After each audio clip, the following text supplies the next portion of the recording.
Sen odam bo'lmadingda, o'shanga o'xshasang bo'lmaydimi? Bola uchun ota-ona bu xudo bo'ladi. Ota-ona butun dunyo bo'ladi-da.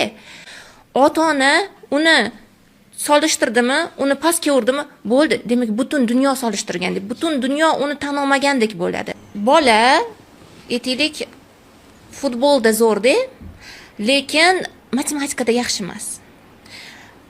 Siz uni qo'shningiz bolasi bilan solishtirasiz. Ana qara, matematikada 5 avvatni fanlari zo'r, unaqa, sen odam bo'lmadingda, o'shanga o'xshasang bo'lmaydimi? Mana shunaqa.